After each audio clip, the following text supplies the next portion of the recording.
Namo tassa bhagavato arahato sama sambuddhassa. Namo tassa bhagavato arahato sama sambuddhassa. Namo tassa bhagavato arahato sama sambuddhassa. Tubuh ini adalah sarang penyakit dan mudah busuk. Tumpukan yang terdiri dari tulang-tulang ini akan hancur dan lenyap. Sesungguhnya kehidupan ini akan berakhir dengan kematian. Sadhu, sadhu.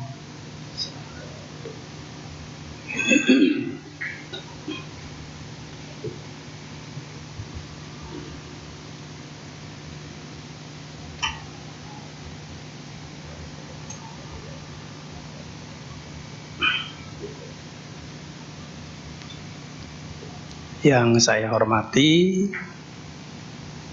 Bapak, Ibu, dan saudara-saudara sedama yang berbahagia.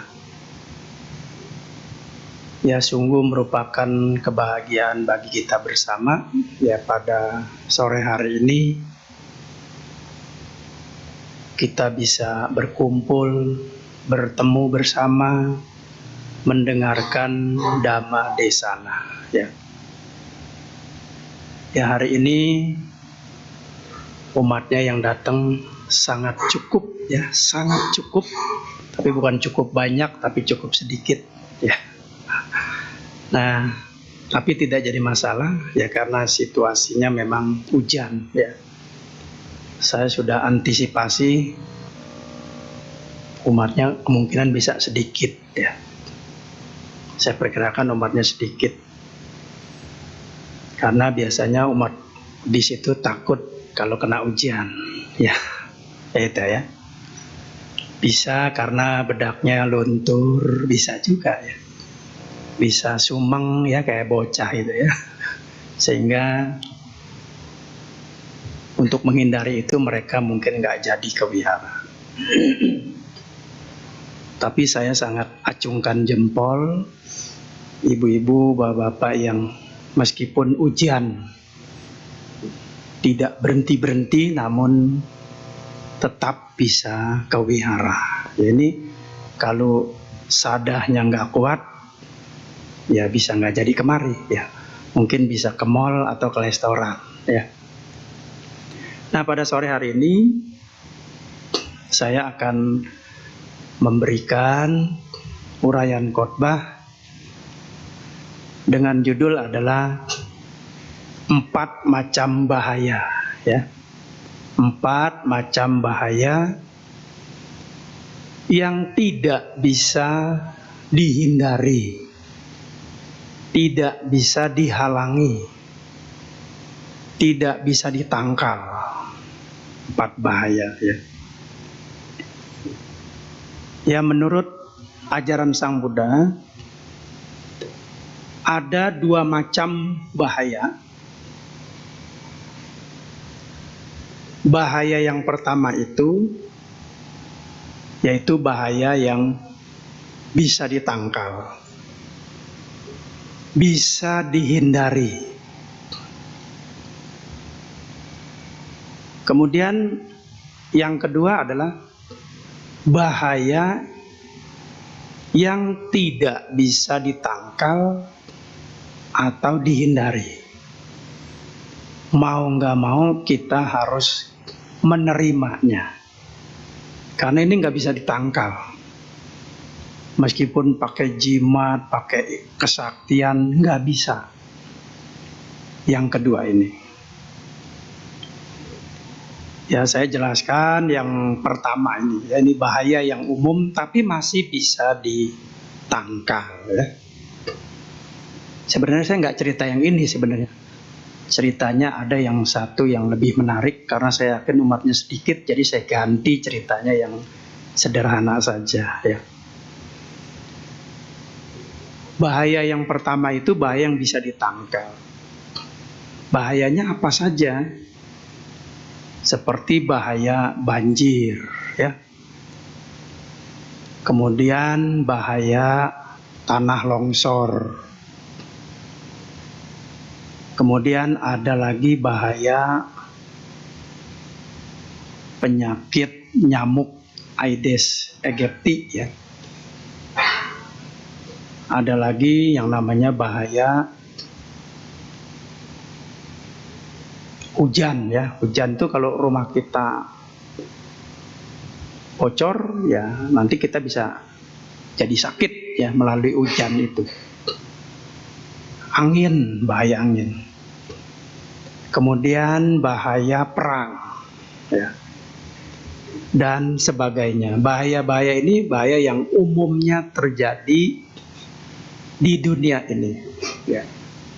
Tapi sekali lagi ini bisa ditangkal, bisa dicegah supaya tidak menimbulkan bencana. Ya, seperti saya sebutkan tadi, bahaya banjir. Ya, siapapun orangnya, siapapun negaranya bisa mencegah bahaya banjir ini. Ya, bagaimana caranya?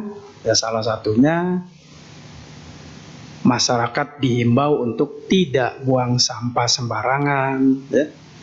Kemudian selokan-selokan, kali, ya, itu dibersihkan supaya perjalanan air itu lancar. Ya, kalau lancar, maka langsung tidak terjadi banjir. Makanya dibersihkan. Kemudian tanggul-tanggul ditinggiin, ya. Nah, itu salah satu cara. Artinya kita bisa menangkal banjir. Ya. Bahaya peperangan, ini juga bisa ditangkal. Bagaimana caranya? Ya, salah satunya pemimpin-pemimpin yang bertikai, ya, disuruh damai, ya. Kemudian salah satu pihak ada yang mengalah, ya, tidak menang-menangan sendiri.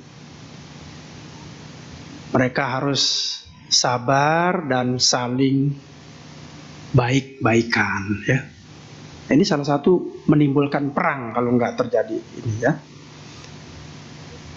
Nah, kalau pemimpinnya sudah masing-masing sadar akibat perang itu apa, dia juga saling berdamai, maka tidak terjadi perang. Nah, sehingga perang itu dapat dihindari. Kurang lebih seperti itu. Nah, termasuk bahaya nyamuk, kita harus bersihkan rumah, kita harus pakai kelambu, kita harus pakai AC. Nanti kalau rumahnya bersih, terhindar dari nyamuk-nyamuk demam berdarah. Dan bahaya-bahaya lainnya yang umum terjadi, sekali lagi itu semua bisa ditangkal.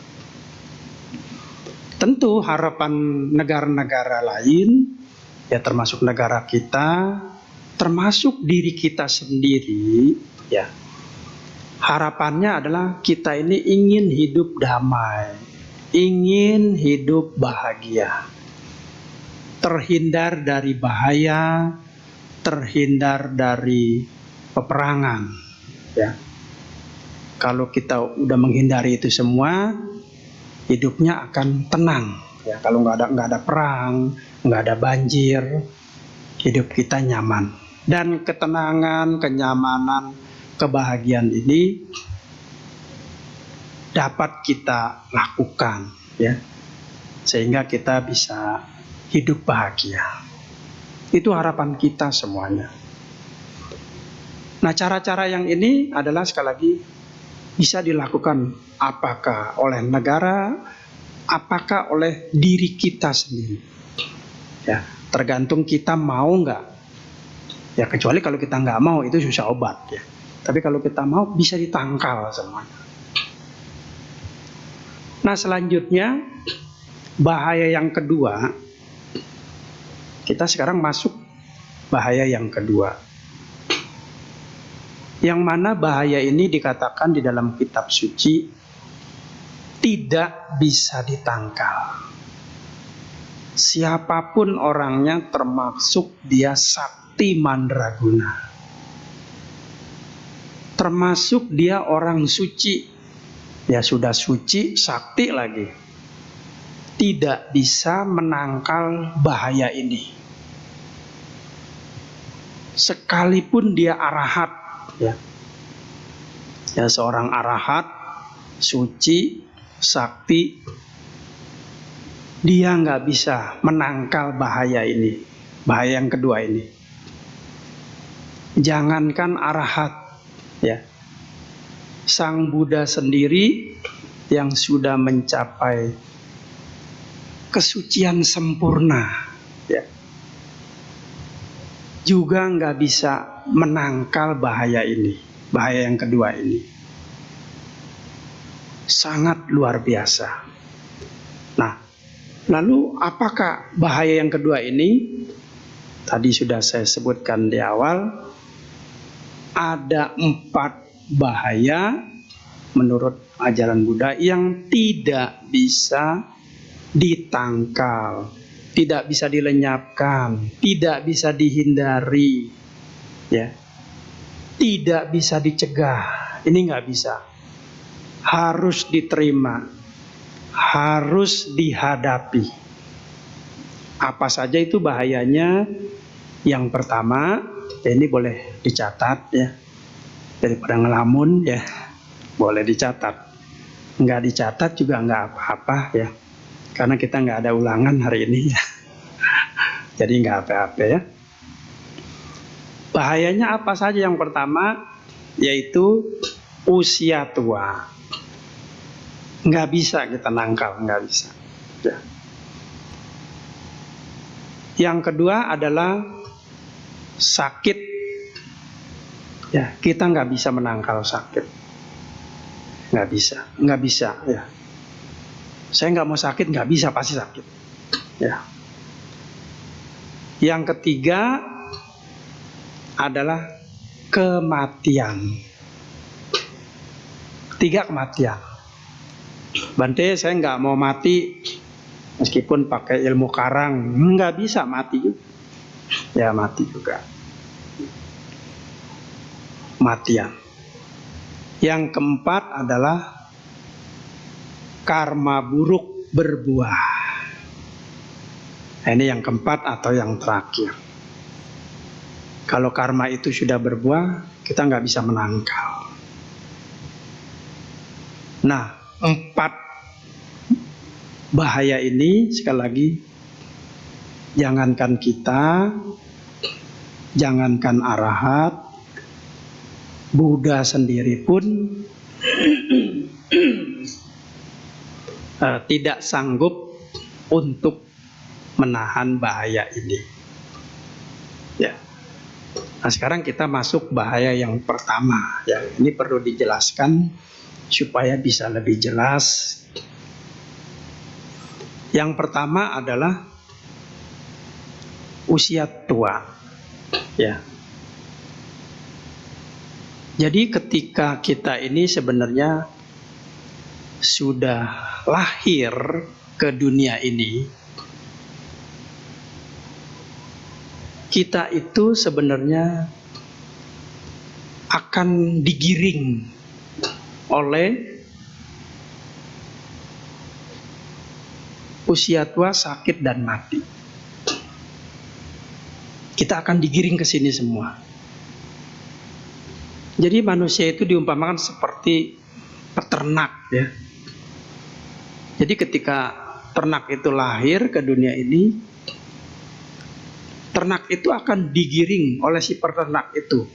Ya, digiring kemana? Digiring ke usia tua. Setelah digiring oleh usia tua, nanti digiring oleh sakit, nanti digiring lagi oleh kematian. Manusia hidup itu seperti itu.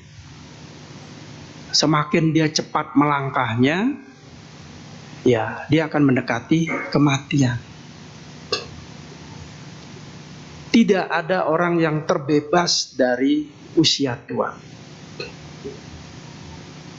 Jadi ketika kita lahir ke dunia ini umumnya mulai jadi bayi. Ya bayi, kemudian menjadi anak-anak. Anak-anak nanti menjadi remaja, ya. Remaja nanti menjadi dewasa. Dewasa akhirnya menjadi tua. Ya. Nah, kita digiring yang pertama ke usia tua ini. Nah, ciri-ciri usia tua salah satunya rambutnya sudah pada putih, ya. Tetapi bukan kena adonan semen, bukan, ya. Karena memang sudah tua rambutnya putih. Ya, maka inilah digiring yang pertama nih, rambutnya putih. Kemudian giginya sudah mulai pada ompong, ya. Pada ompong, ya. Kalau udah tua giginya pada ompong. Kalau masih muda giginya rapi, ya. Kayak gigi ketimun, ya. Senyumnya juga enak dipandang, ya. Tapi udah tua senyumnya sudah enak dipandang, ya. Karena giginya sudah pada bolong-bolong, ya. Tikus bisa masuk tuh, ya. Karena giginya bolong. Nah, kemudian muka sudah pada doer kalau sudah tua, ya. Ya masih muda kinclong, wajahnya kece, ya. Tahu kece, ya? Tahu Bante, ya. Kalau nggak tahu mah terlaluan sekali, ya. Kece, ya, cantik. Tapi udah tua udah pada doer dah mulai, ya.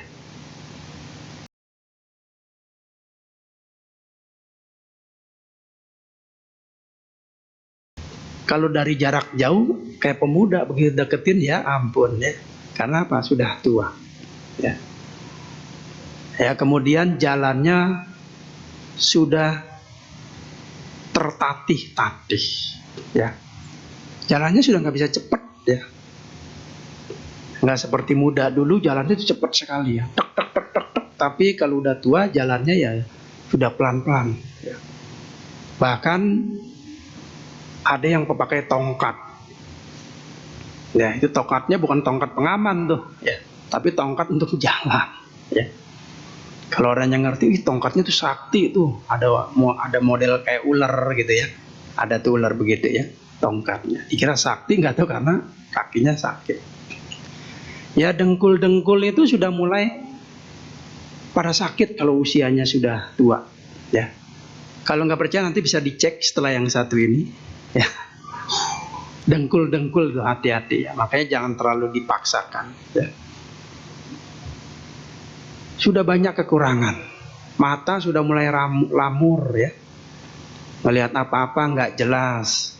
Disuruh masukin benang nggak masuk-masuk, ya. Karena sudah mulai lamur, udah pada tua, ya. Semua penglihatan, semua berubah. Kuping juga berubah. Ya, dari jarak jauh kita bisa mendengar suara tikus nyaring, bisa kedengeran. Tapi kalau udah tua, jarak 2 meter diajak ngomong, apa-apa. Padahal jarak 2 meter. Makanya kita harus ngomongnya agak keras.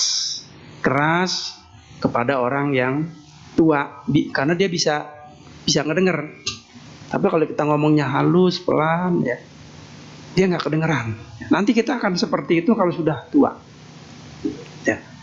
Nah, itulah ciri-ciri daripada orang tua. Nah, kita ini akan mengalami seperti ini. Ya, kalau udah tua, mau berbuat baik agak sedikit berat, ya, sedikit berat. Beratnya kenapa? Pertama, kalau udah tua orang fisiknya lemah, ya, lemah. Mau makan, mikirin ini makanannya keras apa enggak, ya. Karena giginya sudah enggak utuh lagi, ya. Kalau keras dia nggak bisa. Apalagi ngegigit kue Cina, wah bisa nyoplok tuh. Ya, sekali gigit dia nggak balik-balik. Ya, kok ketinggalan itu giginya tuh. Ya, karena sudah tua. Makannya biasanya yang dihajar apa? Bubur aja itu. Kalau orang udah tua senangnya bubur. Beda dengan anak muda, senangnya daging-daging, ya. Tapi kalau udah tua senangnya bubur. Jadi fisik sudah mulai lemah. Ya. Kemudian bongkok dan sebagainya. Ketika fisik lemah, maka batin kita pun jadi lemah juga loh kalau udah tua. Sudah fisiknya lemah, otomatis batin kita ini juga melemah. Ya misalnya dalam hal batin ya. Batin itu kan ingatan-ingatan, berpikir sesuatu, gagasan-gagasan, ide-ide itu batin. Proses batin. Kalau masih muda gagasannya bagus, keinginannya bagus. Tapi kalau udah tua sudah nggak mulai banyak keinginan, sudah mulai melemah, ya, udah seperti pasrah, terima apa adanya, udah nggak muncul yang seperti itu lagi. Artinya sudah melemah tuh. Ya, ingatannya kuat kalau masih remaja, tapi kalau sudah tua ingatannya lemah. Naruh sandal di pinggir pintu nyariin kemana-mana, ya padahal di pinggir pintu adanya. Nyari pulpen, padahal ada di depan mata, di sini dia nyari mana pulpen saya, padahal di sini ya. Dia sudah mulai pada lupa kalau udah tua. Ya. Janji sama orang, ini hari ngomong, besok ditanya, Pak kok nggak ke rumah saya? Aku nggak janji, padahal sudah janji, dia lupa. Ya. Bahkan yang lebih parah lagi, rumahnya sendiri yang dia tinggali bisa lupa loh. Nah itu salah satu ingatan-ingatannya itu sudah mulai melemah. Kenapa? Karena sudah tua. Nah ini dikatakan bahaya. Ya. Dikatakan bahaya. Jadi kita kalau udah tua ini sangat bahaya sekali. Fisiknya lemah, ingatannya lemah. Kita mau berbuat baik juga agak berat. Nah makanya kalau kita sudah tahu bahwa kita ini akan mengalami tua, ya ini mumpung masih muda, siapa yang bakar petasan ini? Enggak, tuh ya udah tuh. Tapi bagus sekali ya, biar nggak ngantuk ya. Iya, karena kalau nggak ada petasan begini bisa pada ini meremelek semua nih. Nah jadi mumpung masih muda, sebelum kita didatangi tua ini, bahaya tua ini, maka kita harus segera mungkin banyak melakukan kebajikan. Ya, seperti berdana, mempraktekkan sila, bermeditasi. Karena kalau masih muda ini fisiknya juga sehat, bisa naik-naik gunung, naik pohon, segala macam. Ketika meditasi juga duduknya bisa 2 jam, 3 jam. Ya. Saya pernah ngajar meditasi, ada umat yang duduknya sampai 3 jam, nggak berhenti-berhenti. Itu kuat sekali. Saya aja cuma 2 jam sudah nyerah. Ya. Tapi umat itu lebih hebat dari bantainya, dia 3 jam. Ya ada ya. Nggak tahu dia makan apa kali ya, saya nggak tahu. Kuat dia. Saya kira bohong, ternyata bener ini. Nah kenapa? Karena umurnya masih muda. Ya Bante sendiri juga ngalamin waktu masih muda, masih sweet 17 ya. Sekarang udah sweet-sweetan ya. Ya meditasi bisa 3 jam mampu. Waktu masih sama Nera bisa. Tapi sudah gocap lebih ya sudah. Itu aja 2 jam sudah kamsiatikong istilahnya ya. Udah terima kasih, udah bagus banget itu ya. Itu pengaruh ya. Maka ketika ada kesempatan untuk melakukan kebajikan selama kita masih muda ini, itu dilakukan. Jangan sampai entar besok. Nantilah kalau saya sudah beristri, Nanti udah punya istri, nantilah kalau saya udah punya anak. Terus alasan seperti itu nggak habis-habis. Ya nanti kalau udah tua, suruh meditasi sudah nggak bisa. Ya, meditasinya bukan di lantai, tetapi duduknya di bangku. Senangnya deket-deket jendela kalau udah tua. Ya. Udah nggak kuat lagi. Disuruh baca parita juga sudah nggak kuat. Kalau paritanya banyak, nggak kuat. Paling paritanya yang ringan-ringan. Ya disuruh ngedengar khotbah kalau terlalu panjang juga nggak kuat. Kalau sudah tua. Itulah bahaya dikatakan. Maka itu kesempatan masih muda untuk berbuat baik. Ini kesempatan emas. Ya zaman sekarang anak muda itu terbalik. Ya disuruh ke wihara itu nggak pernah ada yang mau. Ya. Kecuali memang dia dasarnya memang sudah dari kecil dididik, itu bisa. Makanya setiap saya khotbah di wihara umumnya yang hadir itu rata-rata udah pada sweet-sweetan semua. Ya.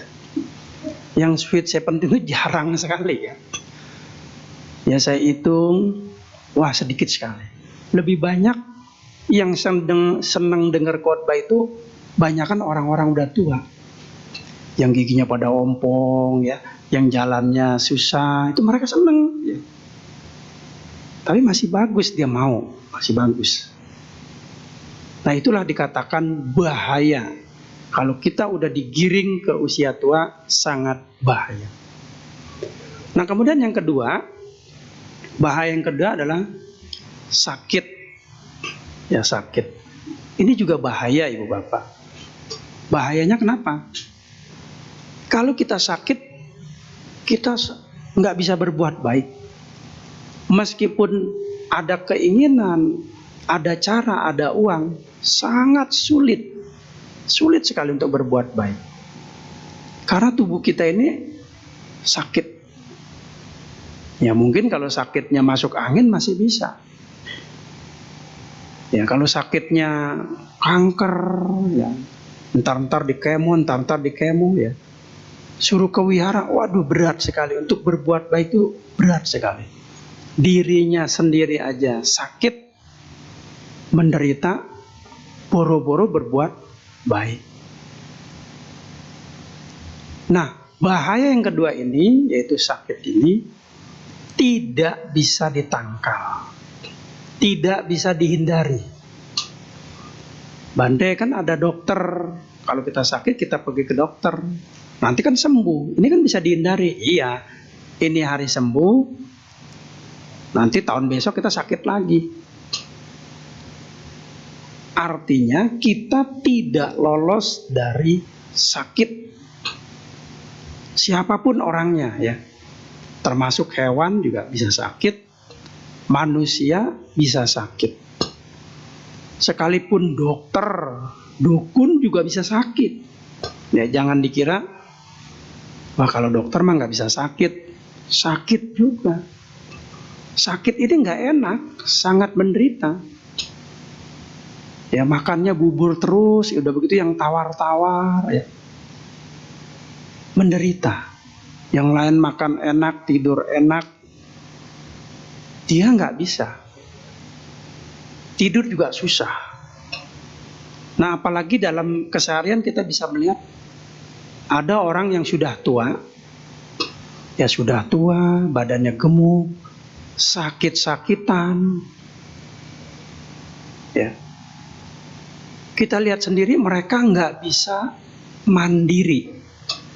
Mereka nggak bisa mandiri alias mandi sendiri, ya, nggak bisa. Misalnya disuruh makan dia nggak bisa.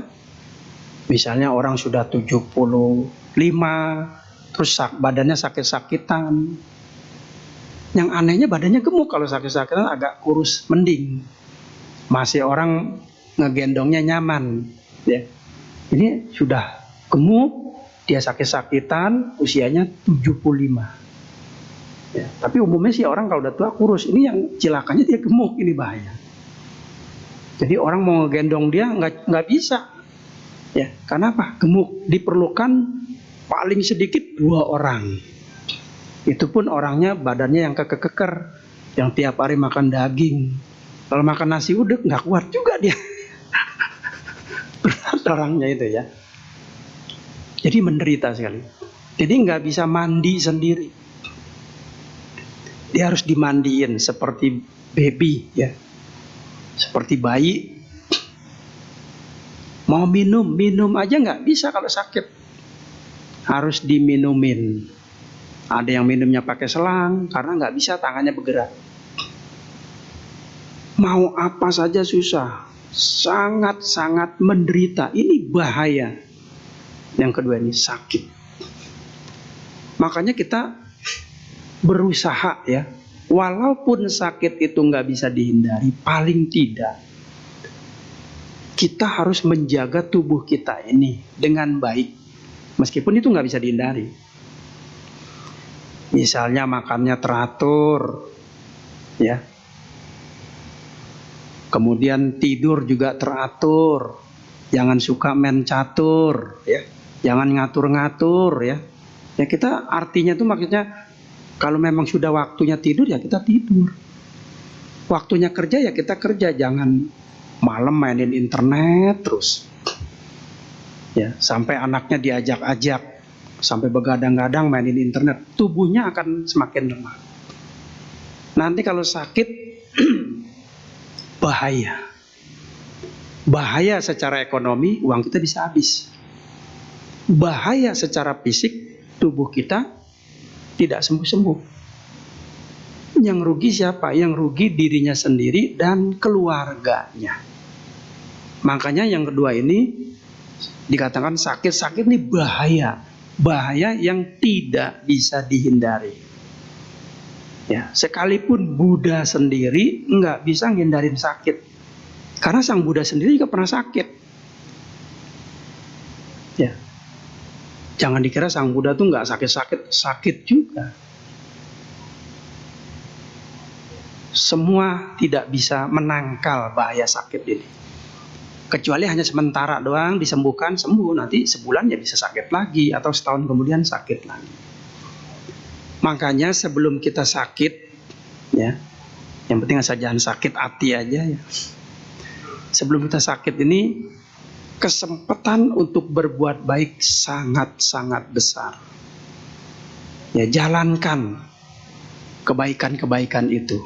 Ya, berdana, menjalankan sila, meditasi, ya, syukur meditasinya bisa mencapai maga dan pala.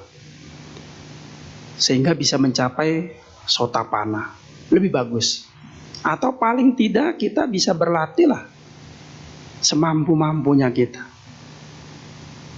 Sehingga bisa memberikan efek yang baik, positif secara batin maupun fisik kita ya. Kalau kita malas meditasi, malas ngedengerin dhamma, susah obat. Ya. Nah, ada sedikit cerita, ya Bante kasih sedikit cerita ya, biar nggak ngantuk. Hujan begini kalau nggak ada cerita nih ngantuk nih biasanya. Kasih sedikit aja deh ya. Kebanyakan takutnya kekenyangan juga, ya. Kenyang ya. Kasih sedikit cerita. Ya, di dalam kitab suci diceritakan ada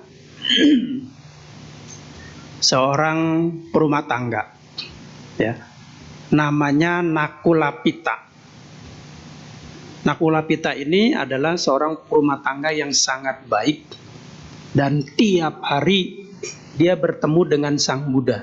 Tiap hari ya, berdana makanan, mendengarkan khotbah dari Sang Buddha.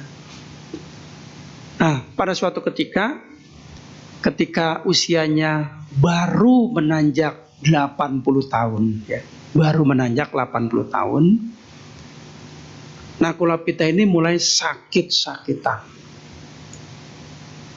Nah, ketika dia sakit-sakitan, dia bertekad dengan segenap tenaga, dia mengumpulkan tenaganya. Saya harus ketemu Buddha. Mungkin hanya saat ini saya bisa ketemu Buddha. Selanjutnya saya tidak bisa ketemu Buddha lagi. Maka dengan tekad yang kuat akhirnya dia bisa berjalan meskipun dalam keadaan sakit. Nah, sesampainya di hadapan Buddha, Nakulapita ini memberikan hormat dan bertanya kepada Sang Buddha, Bante, mungkin pertemuan saya ini bertemu dengan Bante cuma hari ini saja. Untuk itu mohon agar saya diberi sedikit dhamma. Ya, karena orang tua kan dikasih dhammanya jangan panjang-panjang, sedikit. Ya, karena kalau terlalu panjang dia nggak ngerti. Maka dikasih sedikit oleh Sang Buddha. Khotbahnya yang terkenal seperti ini. Oh, perumah tangga. Ini bagus sekali ya untuk kita renungkan. Oh, perumah tangga. Jika kamu sakit, jangan biarkan batinmu ikut sakit. Udah segitu aja khotbahnya. Nah, karena diajarkan seperti itu, dia menerima. Nah, suatu ketika dia pulang dari tempatnya Sang Buddha. Bertemulah dia dengan murid Sang Buddha, yaitu Sariputra. Ketika ketemu Sariputra, dia menghormat. Lalu dia berbincang-bincang dengan Bante Sariputra. Dia menceritakan dia bertemu dengan Sang Buddha. Dan Sang Buddha memberikan dhamma seperti yang tadi saya katakan. Jika tubuhmu sakit, jangan biarkan batin ikut sakit. Lalu Bante Sariputra tanya, apakah kamu meminta penjelasan lebih rinci dari Sang Buddha? Nah, Nakulapita tidak memberikan penjelasan, ya, tidak bertanya lagi.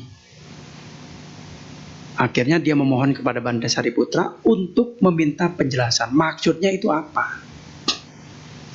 Jadi sebenarnya maksudnya begini ya.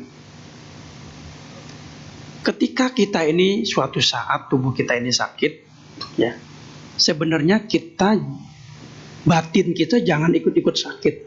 Jangan mau batin kita itu sakit, jangan mau. Kenapa? Karena menurut ajaran Buddha, fisik sama batin itu dua fenomena yang berbeda. Ya. Fisik sendiri, batin sendiri. Fisik ya tubuh ini kita, ini namanya fisik. Ingatan-ingatan, gagasan-gagasan, rencana-rencana, itu namanya batin. Keinginan-keinginan itu batin. Jadi ini dua fenomena yang berbeda. Jadi ketika fisiknya sakit, ya batinnya jangan ikut sakit. Kita terima saja. Supaya apa? Supaya kita walaupun dalam keadaan sakit, apa sakit payah, apa sakit biasa, kita tidak mengeluh. Kenapa tidak mengeluh? Karena kita tahu tubuhnya yang sakit. Maka saya sangat rugi sekali kalau batin saya ikut sakit. Nah, ini kalau kita sering meditasi, kita bisa tahu. Kita bisa membedakan batin dan jasmani. Makanya mumpung masih sehat, banyak-banyak meditasi. Ya, salah satunya meditasi Vipassana Bhavana. Jangan meditasinya Vipassini terus. Ya. Kita meditasi Vipassana. Jadi kita bisa mengetahui batin dan jasmani. Paling sedikit kita mencapai nyana yang pertama, yaitu nama rupa pariceda nyana. Itu nyana yang pertama dalam meditasi Vipassana. Itu ada 16. Nah, ketika kita sudah mencapai yang ini tingkat dasar nih.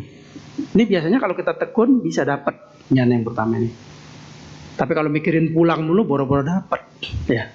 Badannya remuk, iya, nggak dapat apa-apa. Jadi kalau melatih meditasi Vipassana, sebenarnya badan kita ini harus sengsara. Harus hancur lebur, ya. Kita ikuti makan pelan, ya, tidur juga pelan-pelan, mengangkat barang pelan, semua dilakukan dengan pelan-pelan. Memang harus sengsara, baru kita bisa mendapatkan nyana yang pertama ini, nama rupa pariceda nyana, yaitu mengetahui batin dan jasmani. Jasmani itu apa ya? Ini tubuh kita. Secara teori ya, ini tubuh kita. Batin itu apa? Keinginan itu batin. Misalnya ingin makan, nah itu batin tuh. Ingin minum, ingin berjalan itu batin. Sedangkan yang bergerak itulah fisik, itulah tubuh kita.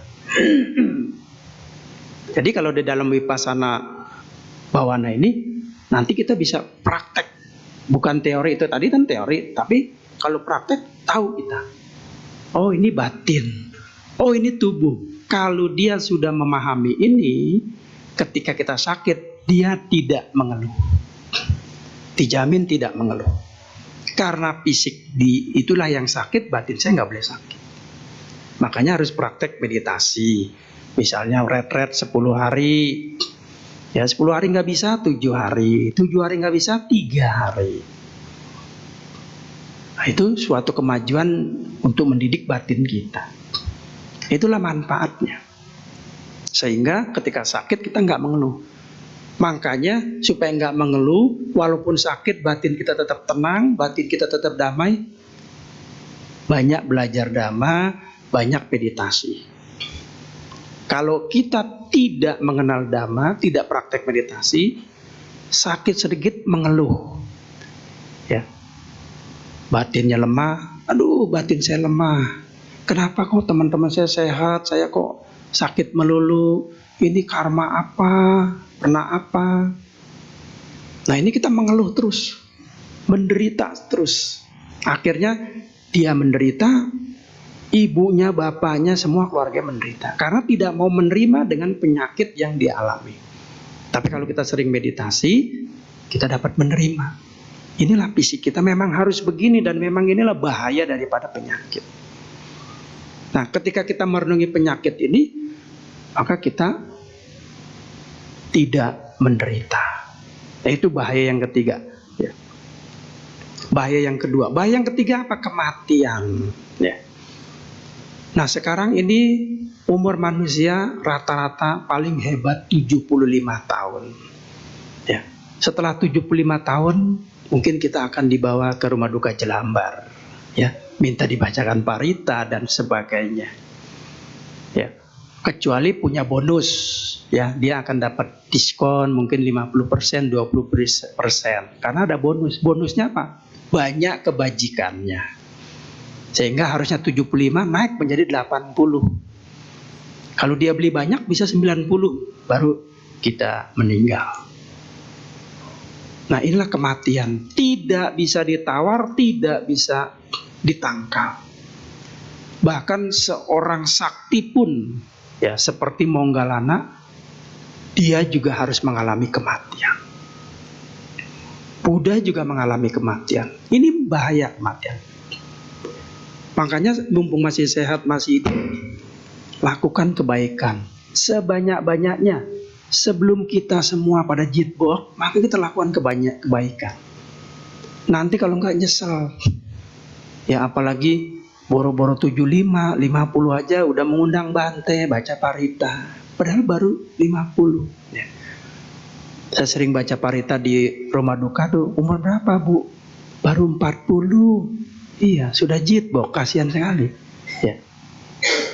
Nah inilah hidup dan kehidupan. Setiap orang lahir pasti mati. Ini termasuk bahaya. Yang ketiga, kematian. Makanya mumpung masih hidup, berjuang. Jangan sampai nanti kita sudah mau detik-detik meninggal, baru mau berbuat baik, nggak bisa. Dan nggak bisa diulang. Dan yang keempat adalah, bahaya yang keempat adalah karma buruk berbuah. Ini juga bahaya. Karma baik saya nggak jelasin, karena itu bukan bahaya. Jadi kalau karma buruk berbuah ini bahaya sekali. Terutama orang-orang yang melakukan kejahatan-kejahatan.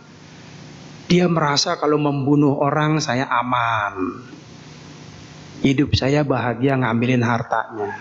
Ya dia berpikir begitu. Kemudian temannya ngeliat, kok dia ngebunuh orang, ngambilin harta orang, hidupnya kok makmur. Nah ini karmanya belum berbuah dia. Nanti kalau karmanya berbuah, nanti penderitaan akan mengikuti diri dia. Jadi ketika karma itu belum berbuah, kadang-kadang dia menganggap ini enak, ini manis, buahnya manis. Tapi kalau karmanya berbuah, menderita. Ya sebagai contoh, ini ada cerita sedikit lagi ya. Karena nggak berani panjang-panjang kalau malam begini, hujan rintik-rintik, belum makan nasi, waduh repot nih ya. Ini urusannya bisa pada nguap. Ini ya, bantainya harus menyelesaikan ya. Kalau nggak akan nama sekarang 3 kali langsung pamit goodbye. Itu ya. Kasih cerita dikit aja ya. Buktinya apa? Karma buruk berbuah ini sangat bahaya. Ada cerita, yaitu Ratu Samawati. Ratu Samawati ini ya dulu di kehidupan yang lalu itu, sebelum jadi Ratu Samawati itu, dia hidup sebagai orang yang kaya raya. Dan dia punya teman banyak, ya ada ratusan. Nah waktu itu dia mandi di sungai bersama teman-temannya. Ketika mandi di sungai bersama teman-temannya, lalu begitu selesai mandi, dia ke daratan, tubuhnya kedinginan. Nah supaya tubuhnya nggak dingin bagaimana? Dia membakar alang-alang, rumput-rumput kering. Dia pikir ini rumput kering nih banyak nih. Dia kira nggak ada orangnya. Ya.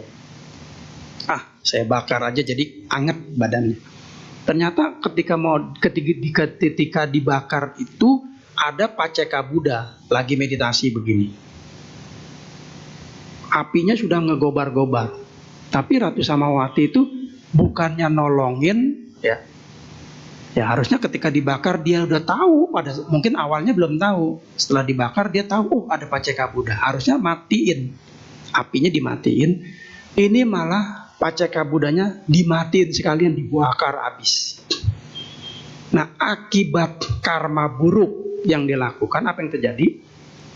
Setelah membakar Paceka Buddha itu, dia lahir di alam neraka selama 100.000 tahun. 100.000 tahun dia digodok di api neraka. Kemudian setelah keluar dari neraka, ya, dia lahir sebagai manusia selama 500 kehidupan. Itu matinya dibakar atau terbakar. Itulah karma buruk beratnya. Jadi kalau kita suka ngebakar orang, ngebakar binatang, kita bisa dibakar lagi. Tapi kejadiannya sih sebenarnya nggak harus begini. Bisa juga begini, bisa juga karma yang lain bisa. Itulah bahaya daripada suka ngebakar, apakah manusia, apakah hewan ya. Bahaya. Kemudian cerita yang kedua, kasih sedikit lagi ya. Yaitu Moggallana. Di kehidupan yang lampau, Moggallana itu pernah lahir sebagai perumah tangga. Dan dia punya istri. Ya, kedua orang tuanya tinggal bersamanya. Ya karena dia dipengaruhi oleh istrinya ini, akhirnya orang tuanya itu dibunuh. Ya. Cara membunuhnya dengan sadis, orang tuanya itu dua-duanya diajak, ya, diajak ke hutan. Nah, ketika sampai di hutan, jadi dia pura-pura sebagai perampok. Ayah, ibu, ini ada perampok mau membunuh kita. Terus dia memukuli ibu bapaknya, ya, sampai bercocoran darah. Kemudian mulutnya itu mengucapkan kalimat-kalimat seolah-olah seperti perampok yang memukuli. Padahal dirinya sendiri. Nah, saking cintanya ibu bapaknya ini kepada anaknya, anakku, sudah kamu lari saja, aku sudah tua, sudah yang penting kamu bisa lolos, pergi sana pergi. Ya, akhirnya sampai mati kedua orang tua, dipukuli sama Moggallana di kehidupan yang lampau. Nah, akibat karma buruknya itu akhirnya berbuah. Berbuahnya di zaman Sang Buddha, sekarang dia jadi biku nih. Jadi biku plus arahat, punya kesaktian yang sangat luar biasa. Dia bisa jalan di atas awan, dia bisa menembus dinding, menembus tembok, bisa terbang, bisa traveling ke alam-alam surga, ya. Tapi menghadapi karma buruk, dia nggak berdaya. Nah, di mana pada saat itu setelah dia jadi biku, dia punya kesaktian nih. Karmanya berbuah, dia tahu, ya karma saya ini berbuah. Lalu dia coba untuk menangkal dengan kesaktiannya. Bisa. Ya, jadi dia dikeroyok oleh para perampok yang disuruh oleh orang lain untuk menghabisi nyawanya Bante Monggalana. Tapi karena dia punya kesaktian, ya awalnya dia gunakan kesaktian itu supaya bisa terhindar. Bisa, begitu dia mau dikeroyok, dia menghilang. Jadi perampoknya itu lihat, wah udah nggak ada ya, tadi rasanya di sini, tapi dia udah hilang. Tapi hukum karma nggak bisa. Karma buruk itu kalau udah berbuah, biarpun dia sakti, dia muncul lagi. Yang kedua, dikejar lagi sama perampok itu. Monggalana tahu, wah ini karma saya ini berbuah. Dia gunakan lagi kesaktiannya lagi. Dia selamat. Tapi karma itu mengejar terus. Sampai ketiga kali akhirnya dia, ibarat orang Chinese ya, bohwat juga dah. Ini berbuah terus, sudah nggak bisa, udahlah saya terima. Akhirnya dia nggak menggunakan kesaktiannya. Karena kalau dia gunakan terus, dikejar terus, gunanya untuk apa? Akhirnya ya udah, dia nggak gunakan kesaktian. Nah ketika dia ada di kuti, dikejar sama perampok, udah dia nggak gunakan kesaktian, udah dia dipukuli, digebuki sampai tulangnya remuk, bahkan sampai hampir mau meninggal dunia sama si perampok ini. Nah itulah berbuah di kehidupannya itu, sehingga dia harus menerima karma-karma yang dulu pernah lakukan. Nah ini namanya bahaya. Makanya kalau sudah tahu bahaya ini, karma buruk berbuah, sekarang kita jangan berbuat jahat. Mungkin yang dulu-dulu kita pernah berbuat jahat, udah dah, kita jangan pikirin. Sekarang inilah kita jangan berbuat jahat lagi.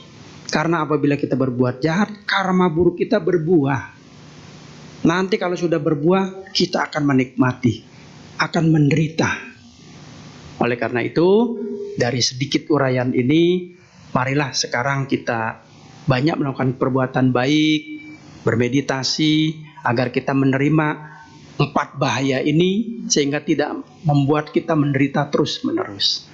Terima kasih atas perhatiannya. Semoga Ibu Bapak selalu sehat, bahagia, dan terus berjuang untuk melakukan kebaikan-kebaikan. Sabe sata bawantu sukitata. Semoga semua makhluk hidup berbahagia.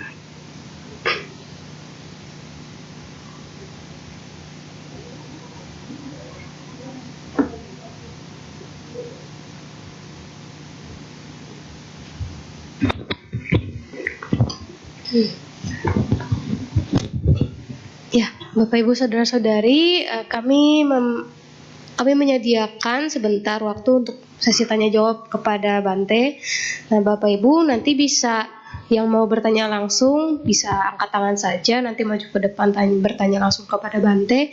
Tapi bisa juga kalau mau yang secara tertulis, bisa ambil kertas yang di kantong kursi belakang, ada pensil juga, ditulis saja tuh pertanyaannya apa, nanti saya keliling untuk mengambil pertanyaannya.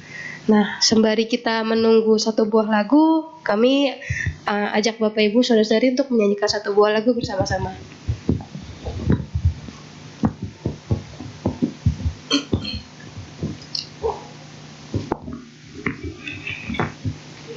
Bapak Ibu Saudara Sedama, kita nyanyikan lagu Sudah Saatnya, terdapat pada halaman 61, kita nyanyikan sama-sama.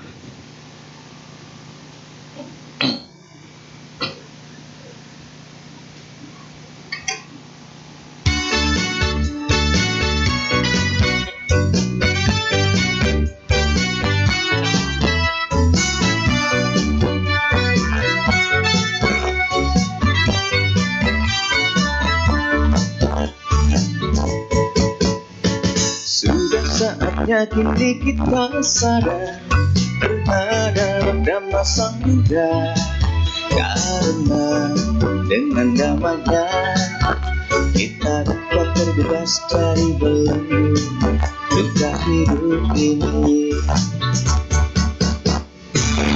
Hai kawan semua, laksanakan dalam berteman damai ajaran Sang Buddha untuk mencapai nirwana. Singkirkan keraguan-raguan terhadap mulia. Ya Tuhan, dengan ikhlasku kebenaran pasti kau temui. Namo Buddhaya. Kita ulang dari bait kedua.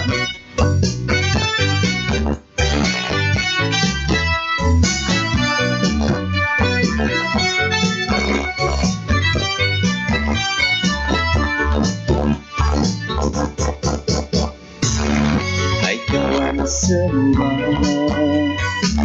laksanakan dan amalkanlah agama ajaran Sang Buddha untuk mencapai nirwana. Singkirkan pura keraguan, terhadap dalam mulia. Ya Tuhan, dengan ikhlasku kebenaran pasti kau temui. Namo Buddhaya.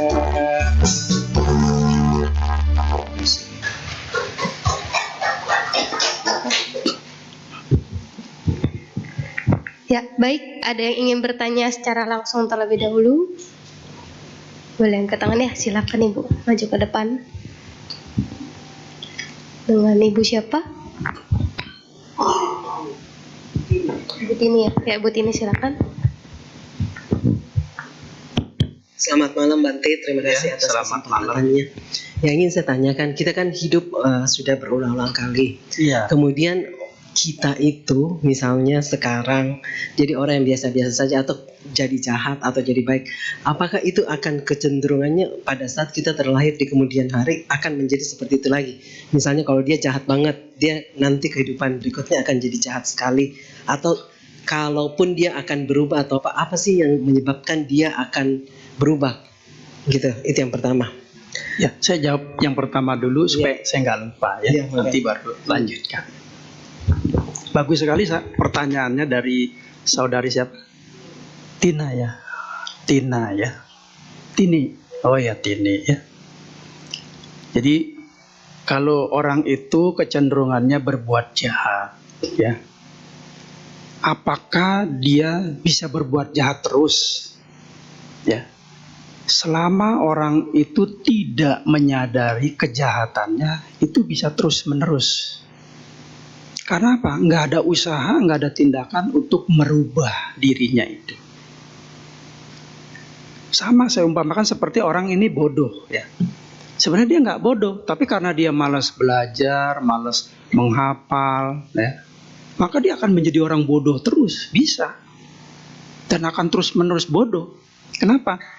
Karena nggak ada tindakan, nggak ada usaha untuk belajar. Nah demikian juga karma. Kalau sekarang kita ini mungkin katakanlah kita ini jahat ya, karena belum sadar, belum mengenal ajaran Sang Buddha. Kemudian kita mendengarkan ceramah dari para romo, dari para biku. Sekarang ini sadar nih, berubah 100 derajat ya.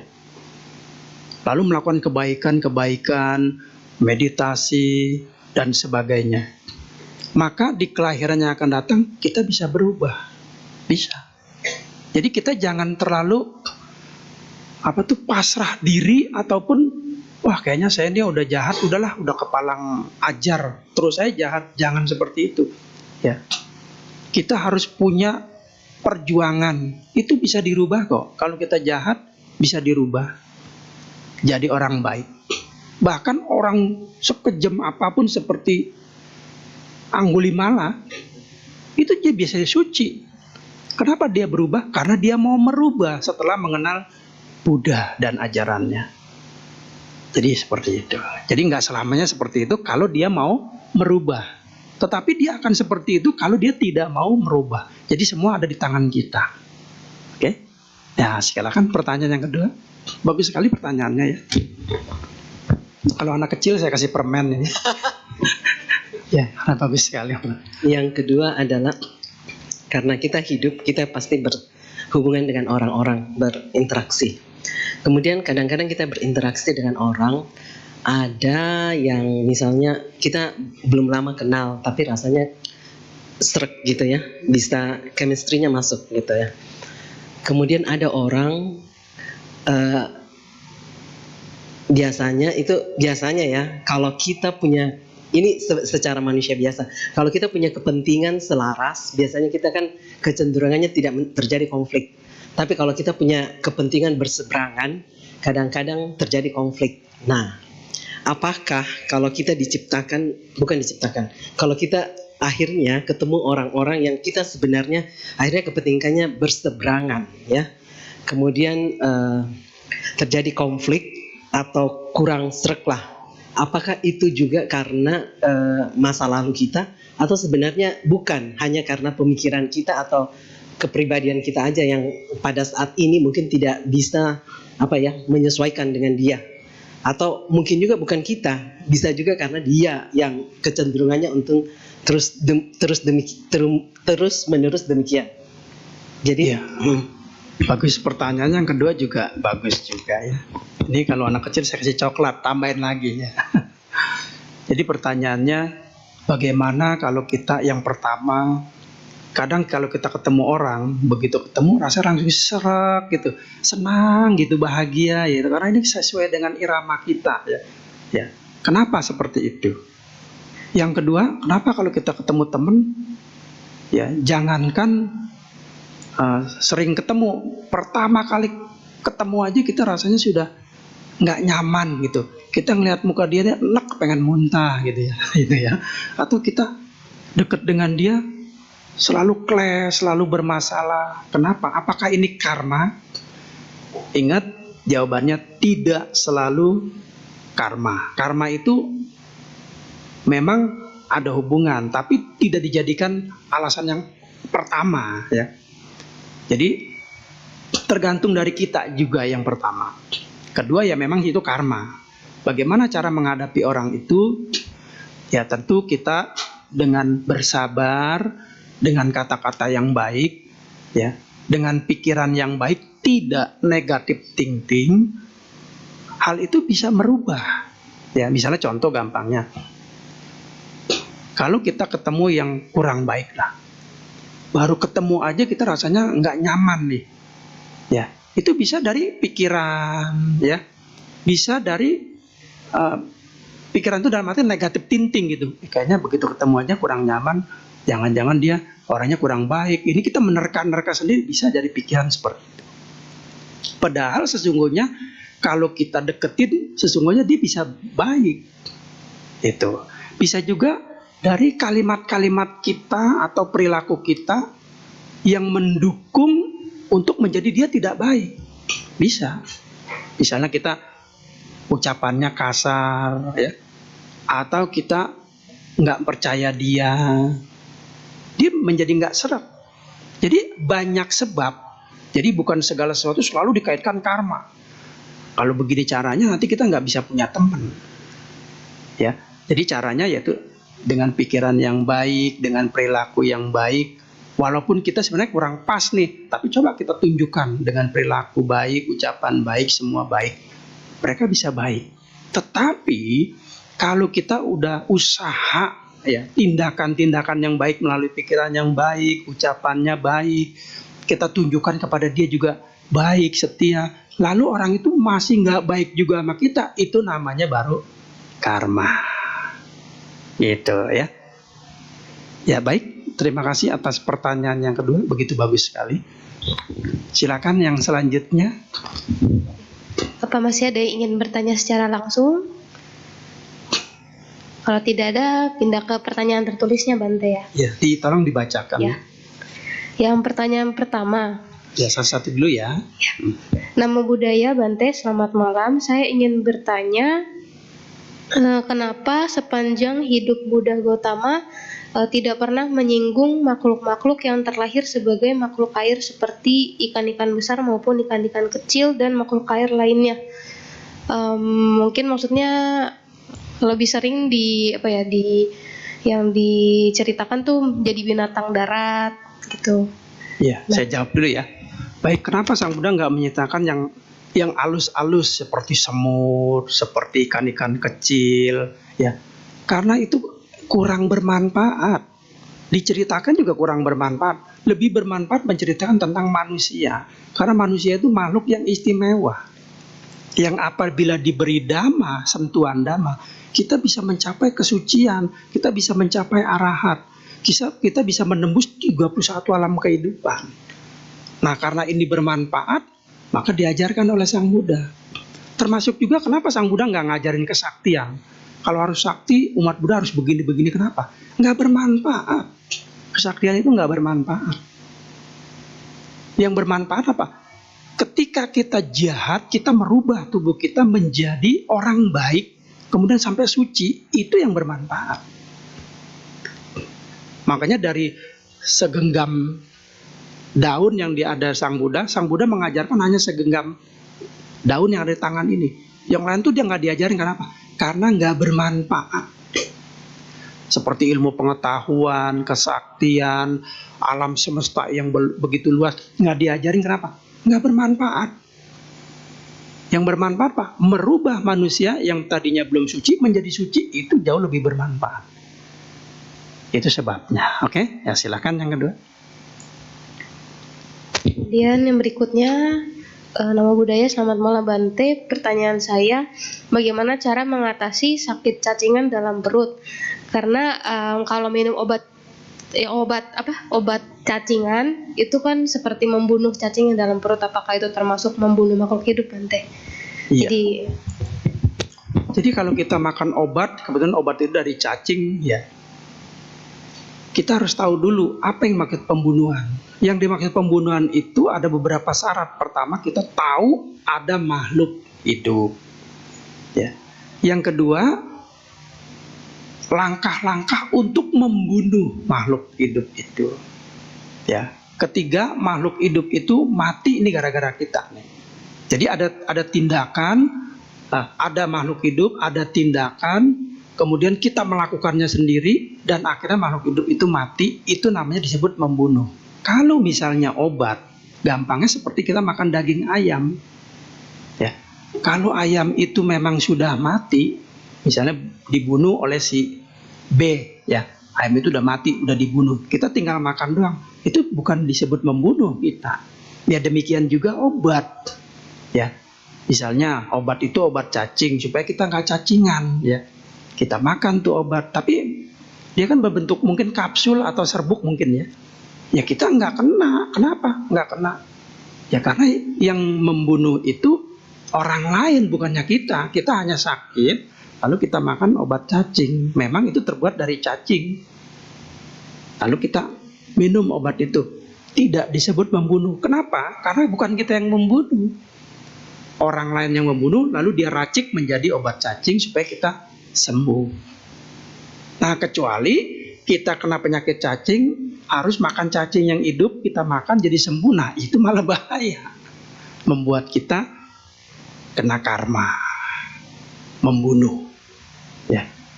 Jadi obatnya itu kan udah diracik, cacingnya artinya udah mati kan. Lalu kita kena penyakit cacing, makanlah obat itu. Kita nggak kena. Jadi yang kena itu kalau binatangnya itu masih hidup, lalu kita makan untuk kesembuhan kita. Nah, itu yang menyebabkan pembunuhan. Bisa paham ya? Jadi kalau yang udah mati, dia mengandung obat, ya nggak jadi masalah karena bukan kita yang membunuh, dia sudah mati. Ya.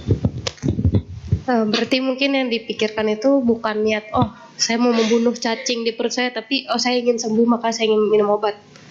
Karena kan karma itu juga timbul dari niat juga kan, Bante. Oh, maksudnya begini kali. Kita makan obat cacing yang ada dalam perut.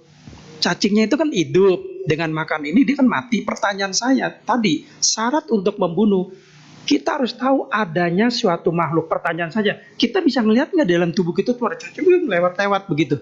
Ngelihat nggak? Enggak kan? Artinya nggak memenuhi syarat dari 4 ini. Jadi yang disebut membunuh, adanya satu makhluk. Niat untuk membunuh, langkah-langkah untuk membunuh, matinya makhluk itu, baru disebut membunuh. Oke? Sekarang kita cek dari yang tadi itu. Misalnya, anggaplah di perut kita ada cacing. Pertanyaannya, kita bisa ngeliat nggak itu ada makhluknya di perut kita? Nggak ngeliat, nggak sesuai dengan yang pertama. Benar nggak? Lalu kedua, langkah-langkah untuk membunuh.